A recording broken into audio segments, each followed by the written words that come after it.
Those are just a few of the sounds you can make with the Erica Fusion Delay Flanger Vintage Ensemble. What does that long title mean? Well, at heart, it's an analog bucket brigade delay device. Its switch actually engages two different bucket brigade chips. The long one is a 4096 stage 1 for the delay portion. The short one is a 1024 stage 1 for flanger type effects.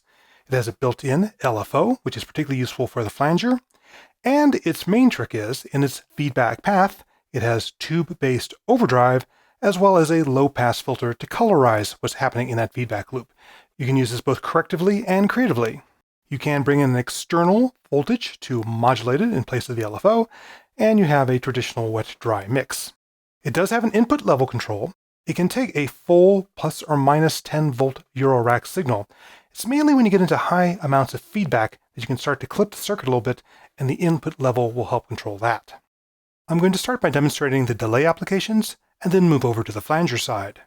I'm going to set up a quick little arpeggio here, just something a little different and random. That's what our note sequence sounds like by itself. And then I'm going to start to feed in a bit of delay. I've set the switch up to the long setting. I have no LFO contribution, no modulation of the delay time, although we will play with that. Feedback is currently 0, and a moderate amount of delay. Color is also turned up all the way. That's the low-pass filter. It's going to let all the frequencies through. So, in that mode, we have a nice little slapback delay. You can go from very short times to a maximum delay time of 200 milliseconds with a switch in the long setting.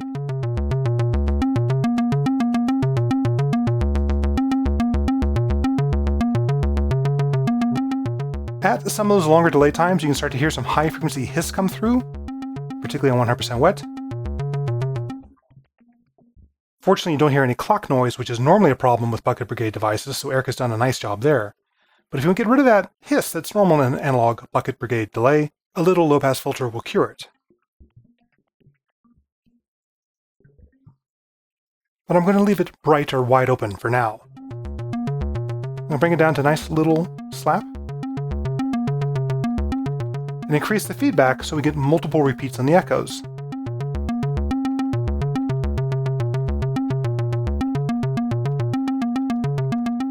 Again, the color controls the high frequency content of those echoes.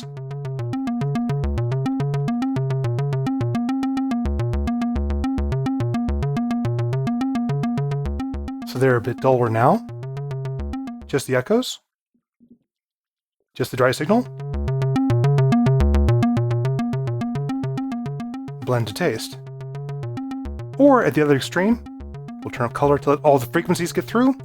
We can crank up the overdrive. Now it's just the echoes that are getting that distortion.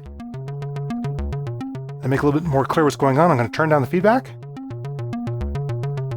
So it's just that single echo that is getting that extra distortion. I'll slow down the arpeggio so you can really hear the echo.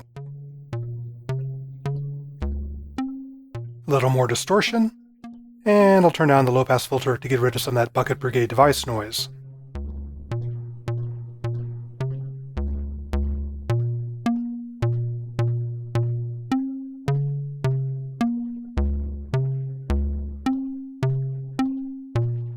Now, the fun thing about having so much overdrive and so much gain on that circuit is it's very easy to get on the edge of some instability, particularly with feedback, where certain notes have these different characteristics to them.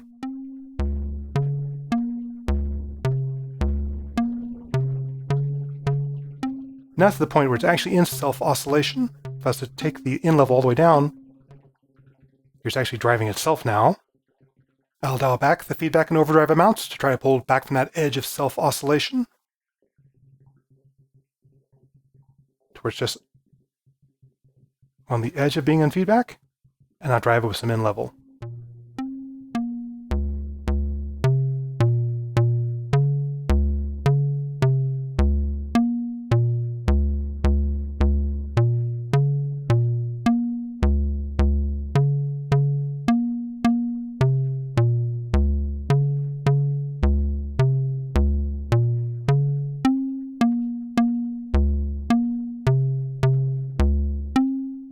You notice that every time I'm changing the delay time, you're getting that little tape-like shifting in pitch. If I was to introduce some LFO through the CV level, you'll get that automatically, kind of a funhouse effect.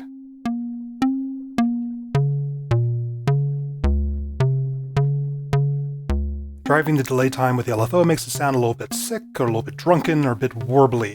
But I'll take that out for now. You can hear you can get a lot of different textures from clean little echoes there.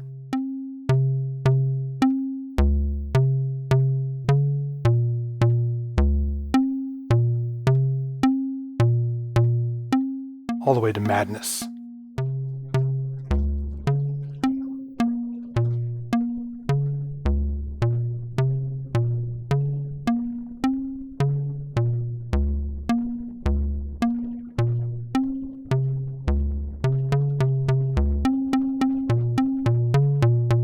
Change the wet dry so it's just a little bit in the background there. Or go all wet for all wild madness.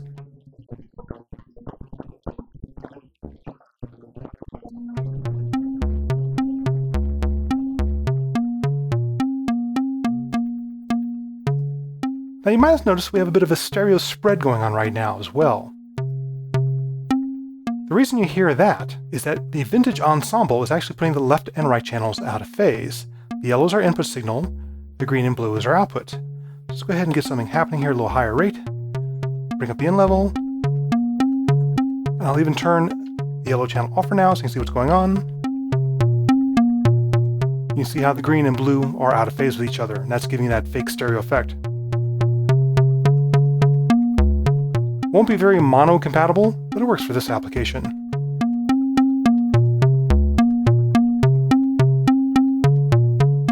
So that's what you can do with echoes. If you want it to be a flanger, you need to make a couple adjustments.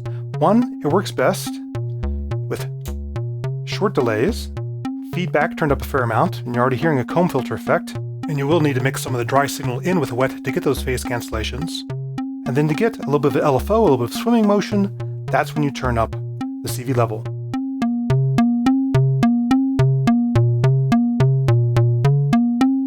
In flanger mode, delay time actually kind of tunes the comb filter that's giving you some phase cancellations, and then the modulation is moving that comb filter up and down to cancel out different harmonics.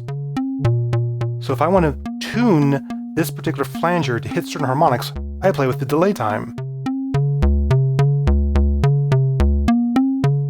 Now it's a little bit more focused on the bass. And as I change the delay time, you can hear a change in which harmonics are getting canceled out.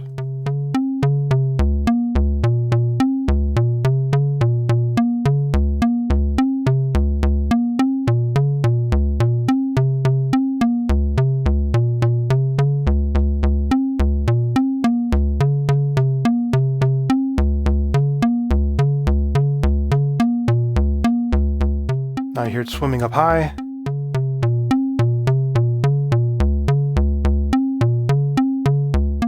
Now it's more like a traditional comb filter. So you will need to fine-tune the delay time depending what register you're in.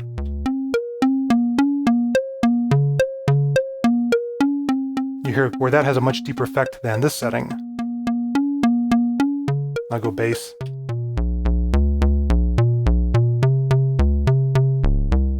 There we have a nice effect.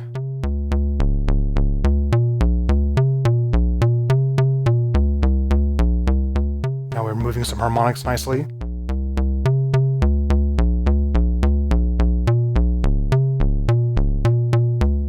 Now you're hearing a little bit of that distortion.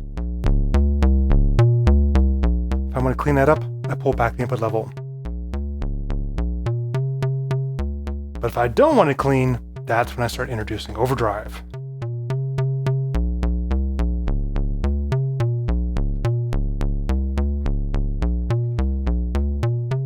Overdrive will quickly make it run away into feedback, even if I turn down the in level.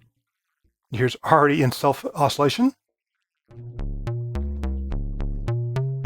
The input level kind of takes it over and it tries to sync with it. Color can help tame that a little bit.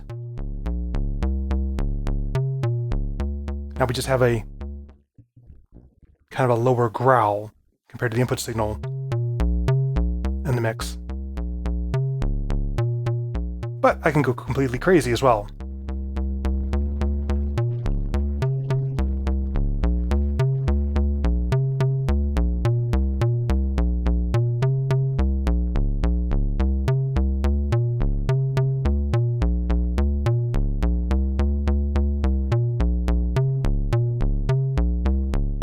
So in these in-between zones, when you're on the edge of runaway feedback, lots of overdrive, color to tame it a little bit, tuning the delay time, you can get these systems that are very unstable. And that's where you get some of the uniqueness of analog circuitry. And that's the Fusion Delay Flanger Vintage Ensemble. If you want a bit of dirt, if you want some old-timey echoes, if you want a bit of flange, especially if you want a bit of character, not for it to be crystal clean, it's an interesting choice.